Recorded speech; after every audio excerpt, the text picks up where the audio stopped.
আমি ছোটদের মহাভারত থেকে তোমাদের গল্প শোনাচ্ছি।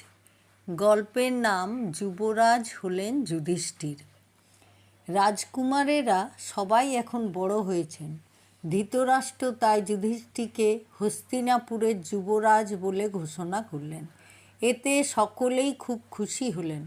অখুশি হলেন কেবল কৌরব ভাইয়েরা।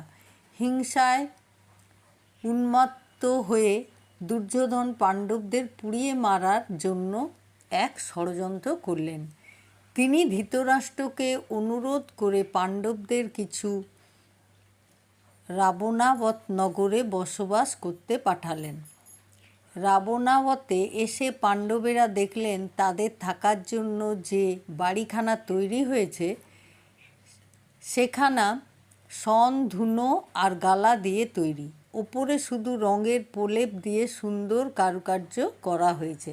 এই সব দেখে কৌরবদের উদ্দেশ্যে পাণ্ডবেরা সহজেই বুঝতে পেরে গেলেন। এমন সময় পাণ্ডবদের কাকা বিদুর সব জানতে পেরে যুধিষ্ঠিরের কাছে লোক পাঠালেন। এই লোকটি খুব ভালো সুড়ঙ্গ কাটতে পারে। সুড়ঙ্গ কাটা শেষ হলে এক কৃষ্ণা চতুর্দশীর রাতে পাণ্ডবেরাই বাড়িতে আগুন লাগিয়ে দিয়ে সুড়ঙ্গ পথে পালিয়ে গেলেন। ঘটনাক্রমে সে রাতে এক ব্যাধ রমণী তার 5টি ছেলেকে নিয়ে এই বাড়ির এক কোণে ঘুমিয়েছিল। আগুনে পোড়া এদের মৃতদেহগুলি দেখে কৌরবেরা মনে মনে ভাবলেন কুন্তী সহ পঞ্চপাণ্ডবই পুড়ে মরেছেন। সুড়ঙ্গ পথ দিয়ে পাণ্ডবেরা মা কুন্তীকে নিয়ে বিশাল এক বনের মধ্যে পৌঁছে গেলেন। এই বনের এক প্রান্ত দিয়ে গঙ্গা নদী বয়ে চলেছে। পাণ্ডবেরা অতি কষ্টে বন পার হয়ে গঙ্গার তীরে পৌঁছে দেখেন বিদুর আগে থেকেই সেখানে একটা নৌকার ব্যবস্থা করে রেখেছেন।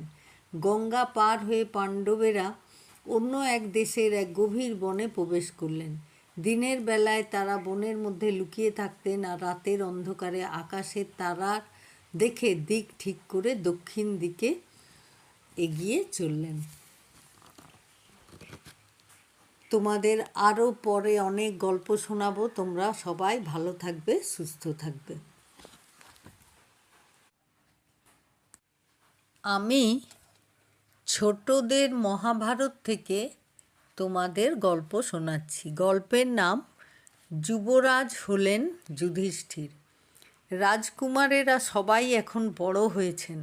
ধৃতরাষ্ট্র তাই যুধিষ্ঠিরকে হস্তিনাপুরের যুবরাজ বলে ঘোষণা করলেন। এতে সকলেই খুব খুশি হলেন। অখুশি হলেন কেবল কৌরব ভাইয়েরা। হিংসায় উন্মত্ত হয়ে দুর্যোধন পাণ্ডবদের পুড়িয়ে মারবার জন্য এক ষড়যন্ত্র করলেন।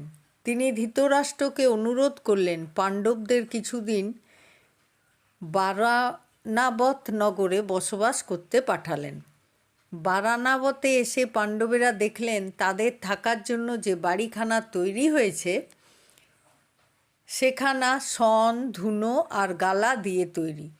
ওপরে শুধু রঙের প্রলেপ দিয়ে সুন্দর কারুকার্য করা হয়েছে। এই সব দেখে কৌরবদের উদ্দেশ্য পাণ্ডবেরা সহজেই বুঝতে পেরে গেলেন।